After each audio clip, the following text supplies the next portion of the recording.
This episode is sponsored by Smart Travel, a new podcast from NerdWallet. From choosing the right travel card to dodging hidden fees, Smart Travel helps your money go further, literally.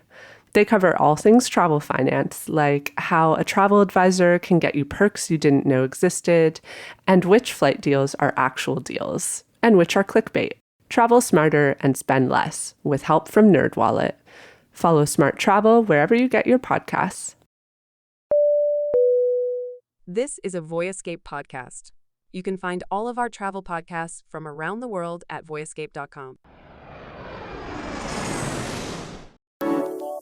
Are you still there? To delete this message, press 7. To save it in the archives, press 9. To hear more options, press 0. What are you talking about? Welcome back to another Curious Tourism postcard. This is a monthly episode where Katie and I stray away from our usual format to have a fun and more candid chat about the latest travel news, trends, and updates from in and around the travel community. So today, I have a little something to send you, Katie. Oh, I'm nervous. Oh, don't be. This is going to be fun. Okay, so you just want me to watch this? I'm already catching the vibes, so... Yeah. Watch it, and afterwards tell me what you've seen. Okay. So I am watching a Instagram reel from Germany Tourism that is a video hosted by an AI travel influencer named Emma. She is just a young white lady with bright white teeth. There is like AI generated video clips of like being on a train, walking through old German streets. And the caption of it says, "Hello, everyone. I'm Emma, your AI travel influencer from Germany Tourism. From today, I'll be taking you on an exciting journey through the most beautiful corners of destination Germany on my own channel. From fascinating cities and historical places to breathtaking natural wonders, let's go on an adventure together. Follow me for inspiration and travel tips." Erin, how do you feel now that you're in a market with AI travel influencers?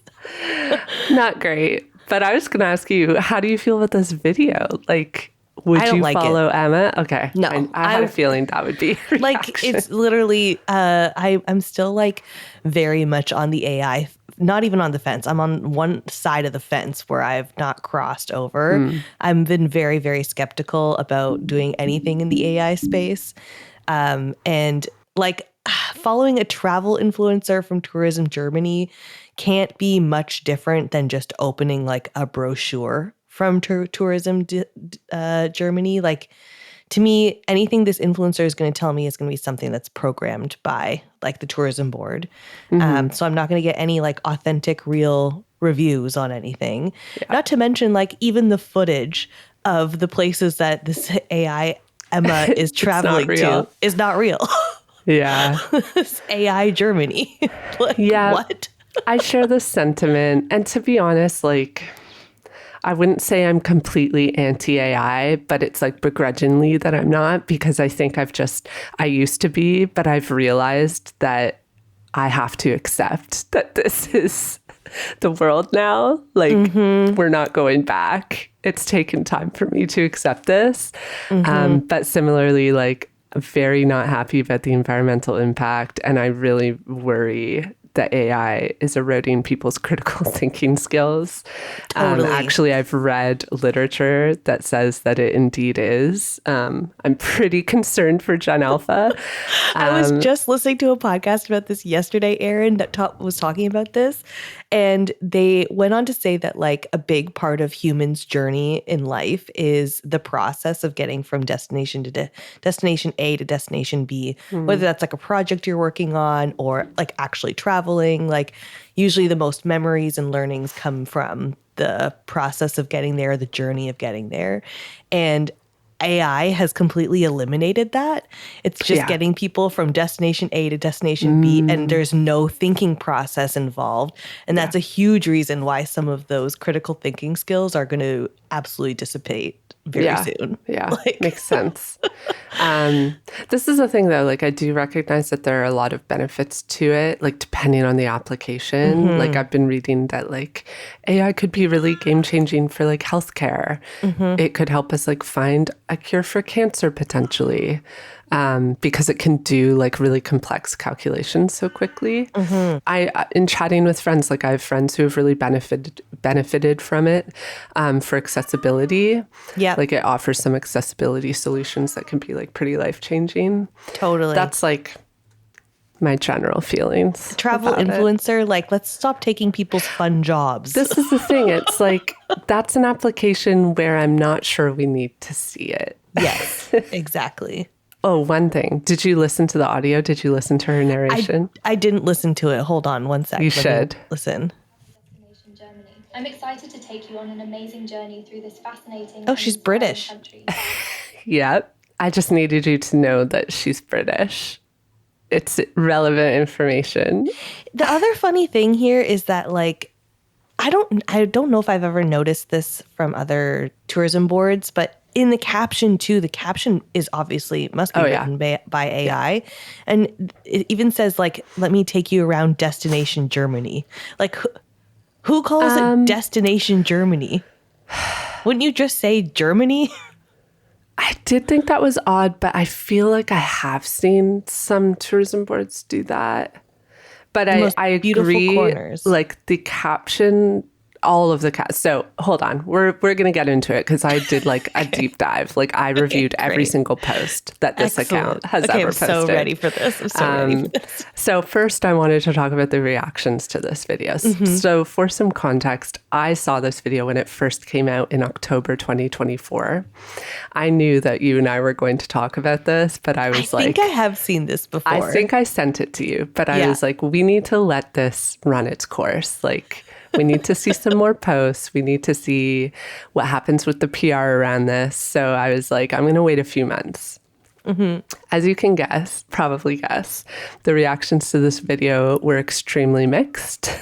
Some people are praising it. Like, you'll notice comments where people are, like, excited about it and saying hello to Emma, like she's a real person. Oh, no. Which freaks me out a little bit. But others are, of course, critical. So I pulled some comments that I think are worth highlighting, because I think they call out, like, some of the problems with Emma. So one comment was, the beauty of social media is hearing authentic voices and experiences in the midst of a world that is becoming overrun with generic AI. Yes. I liked this comment. It's kind of paradoxical. We have so many talented, authentic influencers who could present Germany as a travel destination in an incredibly creative and personal way. But instead, we're turning to AI as if that's the ultimate solution.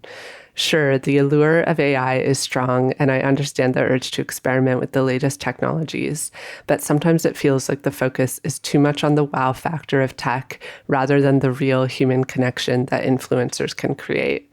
People want to see stories and genuine experiences, not some polished AI production. And then the third comment I pulled was just, why doesn't Emma have a German accent? There was also a lot of German comments, and I did translate a couple of them because I was just curious what Germans had to say about it.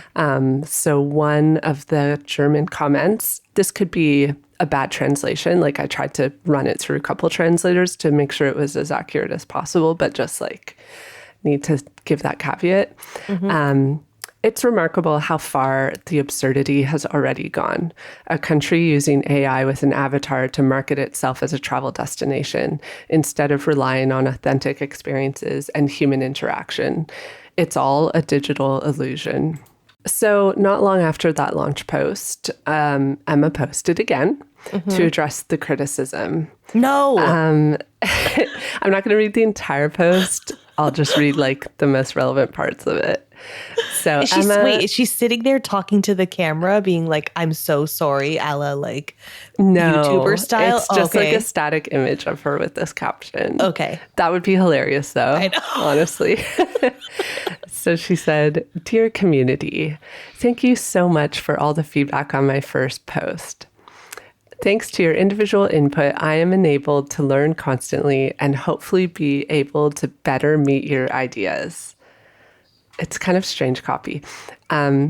As your AI travel companion, I'm here 24/7 to share tips and inspiration for exploring travel destination Germany.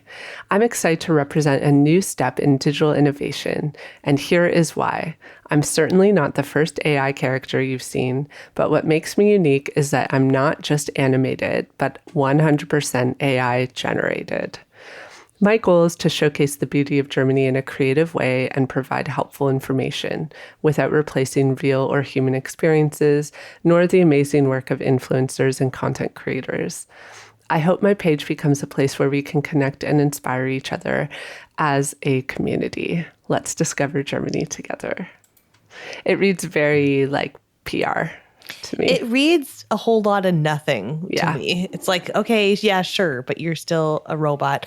And this also, I'm sure you're going to get into this, but this just brought up more to me. Like, I compared it to like a tourism board pamphlet kind of thing, what she would give from you. But no, she's generating all of her stuff. She must be ripping like a lot of her recommendations and even stories and feelings about things from other travel influencers who've been to Germany, right? It's hard to say, right? Because, and this is something I'm going to get into in a little bit, like what's actually in the post. But a lot of the posts are just, it's very generic information. This is like part of my criticism of it because they are the tourism board. They have arguably the best access to information when it comes to tourism in the country. They should. So you would think that they would use Emma as a way to like disperse information about lesser known things, about local businesses, that they would use her to like turn attention towards like the things that the places that get less attention. Yeah. That's not what they're doing. She's like out there like talking about Berlin, talking about Hamburg, like all places that people know about. We don't really need another influencer like highlighting like the surfing in the park in Munich. Like I've seen that all over Instagram. Yeah. That is one of her posts. Yeah, most of them are just roundups of highlights to do in a city or tips of what to do like in a region of Germany. There are some posts that I was like, okay, I've not heard of this area. So I think in some posts she like highlights lesser known regions, but then it's not in detail. It's always just very like high level bulleted information. And like you mentioned, there's a lot of like markers that these posts are AI generated as well. I think we all know like the format that the AI posts tend to come out in. The other thing about the posts, and like this is why I wanted to give it time, because I was interested to see what the story behind Emma would be. Like in my mind, if you're creating an AI influencer or character, she or they should have like a pretty detailed backstory. There's no overarching story to Emma's account. There's also no real continuity. It's not like she's on like a train journey from like the north to the south. She just kind of pops up like in different places. And the only thing we know about her, paperclip of Germany, literally. And the only thing we know about her is that she was born in a suburb of Berlin and that growing up, she really enjoyed spending time in nature. Those were the two backstory tidbits that I could find about her. Riveting I know, stuff. right? I would almost want like an AI travel influencer to embrace the fact that they're AI and were never born and they are a robot and they are like a weird non-sentient being. Like if Emma was like, hey, here's this really tiny little local cafe or restaurant that I found via Google Maps that I noticed doesn't have enough reviews, but all of them are 5 stars. Like, you got to go try this place for me and tell me how it is, kind of thing. Like, that to me would be way more intriguing, because then you're interacting with the robot being like, oh my God, I totally went. It was a great find. Like, keep doing digging for more like 5-star reviews with not enough reviews type things. Like, that's the type of stuff I want AI to be doing. Because like, it'll take Emma, I don't know, no time at all to do like a deep search of all the Google reviews that exist out there, right, in Germany. I This don't is know. a very good idea. Thank you so much. Yeah, like this is the thing. As a marketer, like my marketing brain is like, there's so much missed opportunity There's with so this. many missed Not that I opportunities. support an AI influencer, but if you're going to do it, like do it in an interesting way. And like they just didn't. The other thing about her backstory being that she was born in Berlin, the British accent, how did no one catch that? It's one of those things that reminds me of like historical movies that take place in like Yeah. ancient Egypt where everybody has a British accent. It's It just bothers me so much. I will say, because I looked at every single post, I noticed, I think they got the message about that feedback, because like in later videos, it's actually hilarious. Sometimes her accent oscillates from like German accent to British back to German. In one of them, she sounds almost American. So I That's think this is funny. probably just like a little glitch with whatever AI they're using. But yeah, basically there's nothing special about this account when it comes to covering travel in Germany or storytelling. What's her follower count? I think it was like 17K. Okay. I mean, that's a pretty significant Pretty amount. significant. But I think most people are probably following just out of curiosity, like about the account. But I do see comments, like even on recent posts, of people like commenting to Emma like she's a real person. These have got to be bots though, because I'm just Yeah. looking at it right now. Quick, oh my God, this is so brutal to watch. Like I'm seeing a video of her kayaking in a canoe down a river. Yeah. That must be like just a special thing that they've got. That's just my own Canadian perspective. But there's also a photo of her biking in like a forest, and she kind of looks like, I don't know if you've been watching that show. You definitely haven't been. Best in Miniature on Netflix. She looks like a little miniature person. Like she looks like a Polly Pocket. It's so funny. Yeah, I don't see, like from a marketing perspective, I just have to say this. I don't understand what the goal is or what like the ROI is on creating her. Because like we know that audiences connect better with human stories. Like this is literally the value of creators, of content creators. They can bring like unique perspective and storytelling. And Emma is not doing that. So I'm just curious, like on their end, what the goal is. Yeah. But another thing, this is a little rabbit hole I went down with reviewing Emma. So another thing I find interesting about her is the choices that were made in creating her. So like you mentioned, she is a blonde, white, thin woman. I mentioned we don't have very much backstory about her, like who she is, her character, which means that if we want to read her like a character, like you would a character in a movie, she's very flat. She's a woman with like no story. Yeah. And I just wonder why they wouldn't have created a more diverse character who had a fully fleshed out story with some identifiable characteristics. Yeah. And this really bothers me because this is something I've noticed with AI influencers. And I've actually read, there's a lot of think pieces about this, about how AI influencers tend to always be women. They're usually white. And they're always extremely conventionally beautiful. And so I went down a little rabbit hole with this thought and read a few essays and think pieces about it. And I just wanted to share some quotes from a Medium article that I read by a user called Review Raccoon. They wrote, "Let's be honest about what AI influencers really are. They're the ultimate male gaze fantasy made manifest. Almost every successful AI influencer is a conventionally attractive young woman with impossible proportions, flawless features, and a personality carefully calibrated to be appealing without being threatening. They're all variations of the same thing, perfection without humanity." And here's what makes me uncomfortable. They're not just selling products, they're selling an impossible standard of womanhood that real women with professional makeup artists, personal trainers, and photo editing teams can barely achieve. Because these AI influencers don't have bad skin days, weight fluctuations, or messy emotional breakdowns. They exist in a perpetual state of aspirational perfection. I hate this. I know. Yeah. It's just like frustrating that like misogyny, it like applies to not even real humans as well. Like so frustrating. But also, you also notice that like AI voices tend to be feminized. Whenever I hear AI voices, like it seems like the default is women. I'm noticing like that changing a little bit. Like I've noticed with some like AI chatbots, you have the option to change the voice. I feel like this was stemmed from like Siri too, right? Like Siri and Alexa. Yeah. Think about think about the TTC announcement voice. Yeah. The same in Montreal, the same in the UK, like every place I've been. I can't think of any place I've been where the voice on public transit is not a feminized voice.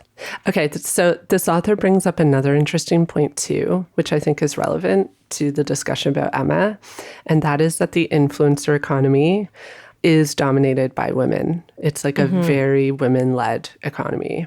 This is something I think about a lot. Women influencers and creators get so much criticism. It's like this economy is looked down upon because it's like women-led and people don't value women's work. Notice how like influencers who are men tend to get less criticism. Like I've even talked to creators that I know who are men, and they just like don't get the same level of criticism. Yeah. So the thing about it is like this economy does provide opportunities for people who might not have access to media careers. It kind of democratizes influence and creates new paths for women to like build a career and to make money and be financially independent, particularly for women from marginalized communities who are often excluded from mainstream media representation. And so on that note, like I think that point applies here because Emma did not need to be a white woman. She could have been, there's so much diversity in Germany. Like, I don't know why that was the default. I think it probably was like, this is the thing. I'm not suggesting that it was the DMO's intention with Emma to perpetuate these problems, but it's interesting how the way that she was created is a reflection of the already existing problems, not just in travel media, but like across all media. Totally. And I just wish that someone on that team had thought about this. I know. If I was on that team, I would have been like, what are we doing? Like, she doesn't even have a German accent. Honestly, yeah, like no period. Like, what are we doing? Why does this exist at all? Like, what are we doing exactly, guys? Hold on. Let's take a break here. Yeah. So anyways, I'm going to keep following Emma. I don't actually follow her. I just check in on her sometimes. Following in a checking in type of way. Yeah. I'm just curious about how she will evolve. Will she see all of Germany? Will she get bored of Germany? That's the thing. Like they could have this whole time been building like a personality for her. I think Emma's going to fall in love.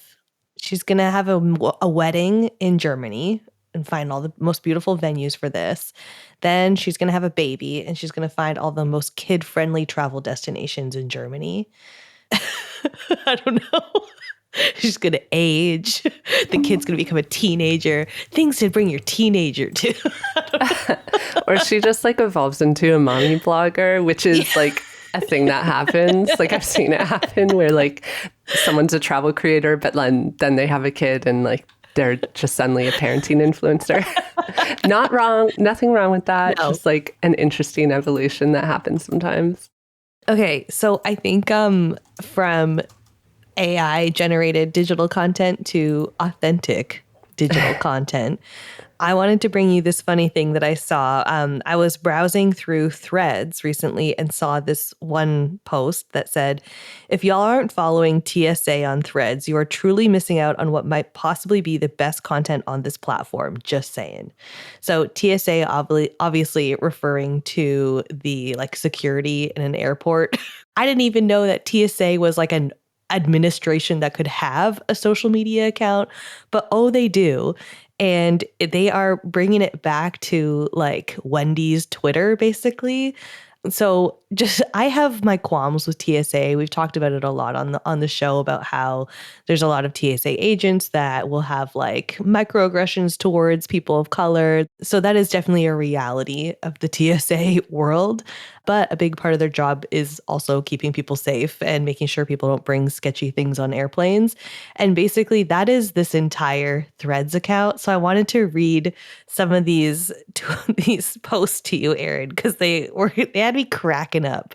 So first one is, I don't know who needs to hear this, but the x-rays actually can see that knife that you tried to hide inside of a loaf of bread. A loaf of bread in all caps.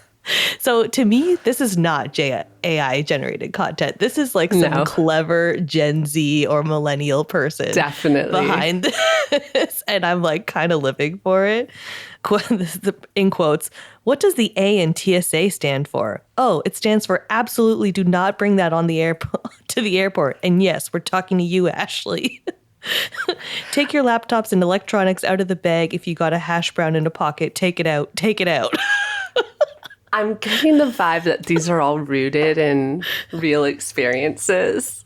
I hope that they are, because that makes it funnier. This is the funniest part, is that they seem like they're actually things that have happened. If you're wondering why someone brought 2 hams, a lizard, a Game Boy, and 7 jars of Alfredo sauce to the airport, that makes 2 of us. Please step aside. We have questions. Quick clarification to the person in New York who brought, quote, pill bottles filled with tequila shoved down their pants. That is both the incorrect way to travel with pill bottles and tequila. Hope this helps.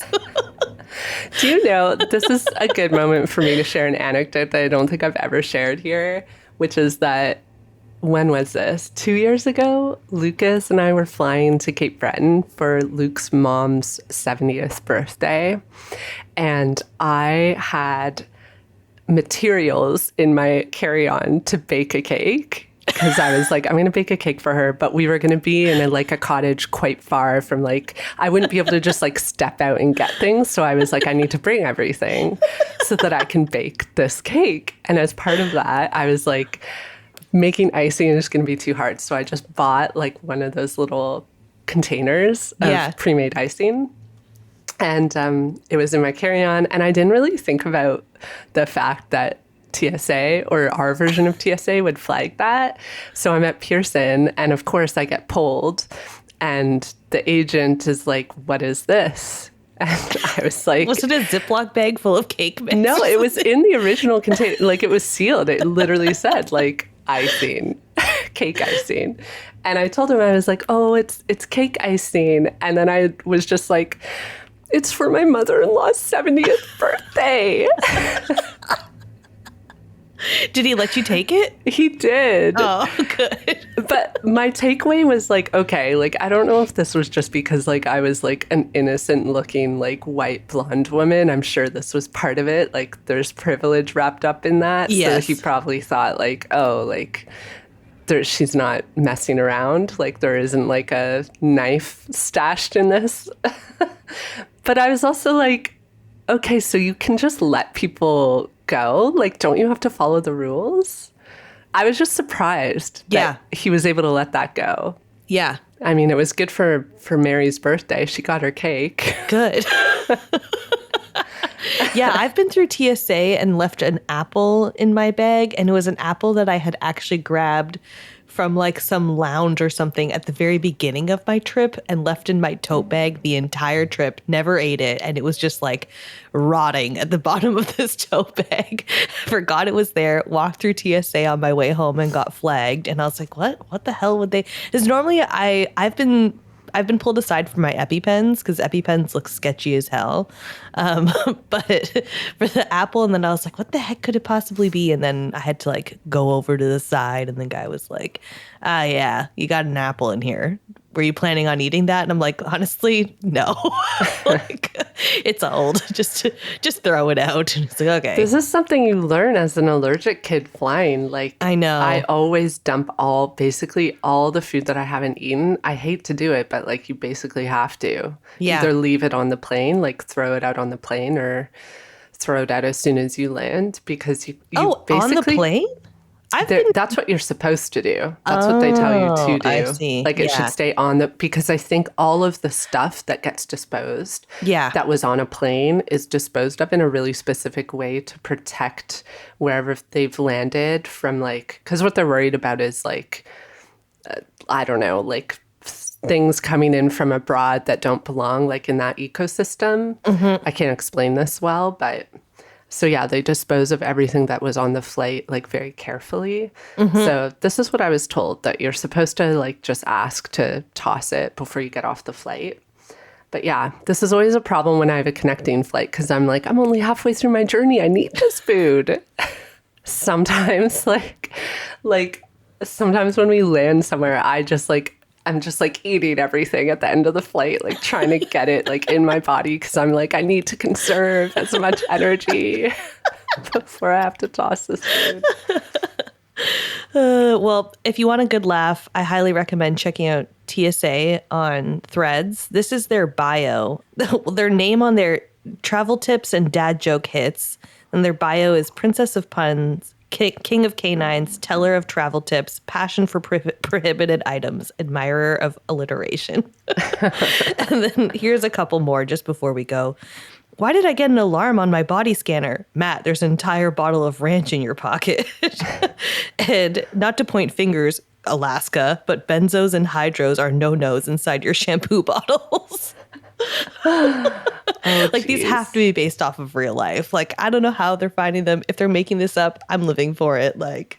This is the TSA content I need. Just hilarious, wholesome, good times and stop being racist to people. Yeah.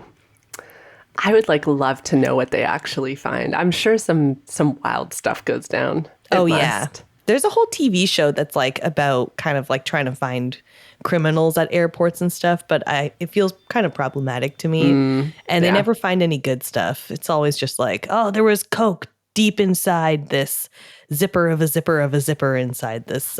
That's the thing. Bring us the jokes. Yeah, I want the good stuff. I want the funny stuff. I want someone who was pulled over for, trying to bring 8 bottles of ranch across the border. They could really use this as a mechanism to make people feel a little bit better about TSA because I think it's just everyone hates them. So yeah. This is what I think that this is maybe an attempt of. Because otherwise, you go to the airport and you're getting yelled at the whole time. You're I'm sorry, I promise I have nothing else in my pockets. I have literally, everything's in my hands. I have 18 lint balls in my hands. I have nothing else, I promise. Getting yelled at airport. You're just trying to go on vacation. Yeah. Well, you know that it's changing the stuff you'll be able to bring on flights. To more limited or less limits? Less limits. Oh, interesting. Yeah, it's already happening in Europe where they're going to up the amount of liquids that you're allowed to bring as a carry-on. Okay, nice. Yeah. And also a lot of the airports in Europe now, we have a few of these machines in Pearson, but also in Vancouver's airport. They have new scanning machines where you don't need to take everything out, which is honestly life-changing. Yeah. Because I get so stressed, especially when I'm remote working. I have my work laptop. Yeah. I have all my camera gear. I usually have the drone. I have so much gear on me and I have to take all of it out. Yeah. It's especially so the way that you stressful. travel too. You have a pretty tight bag full of just the necessities. I'm imagining it's a pretty firm bag that you've packed very strategically Tetris style. And then you have to get to the airport. They're all right, take everything out. You're but my underwear. I know. I usually, it's like a work of art, the way that I've packed this bag, only to have it destroyed. Yeah. Yeah. So yeah, I petition for all airports to use these new machines because it's also faster, right? Because that's part of the reason these security lines take forever. It's because everyone has to take everything out. But with these machines, you literally just drop your stuff and it goes through and pops at the other end and you're on your way. Yeah. Ugh, please bring it to the airports. Bring it to the gosh dang airport.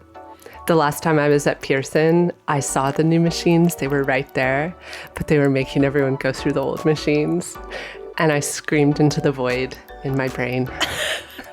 Well, I'll be at Pearson in probably 3 weeks or so. So I will let you know if anything's changed, if I get the magic The magic one. Well, Erin, thank you for this postcard. I'll see you in another 2 weeks for one of our regular episodes.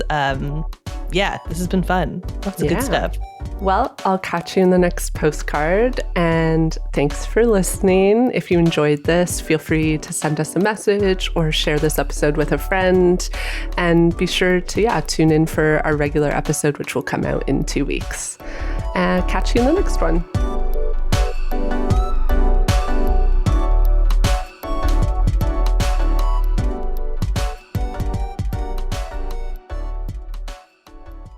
I'm Pauline Fromer, and on the Fromer's Travel Show, we try to answer one important question. What's really worth knowing in travel today? From engaging destinations to ways to travel better, save more, and see deeper, and conversations with some of the smartest people in travel, from Samantha Brown to Andrew McCarthy. New episodes weekly on voyescape.com and wherever you get your podcasts.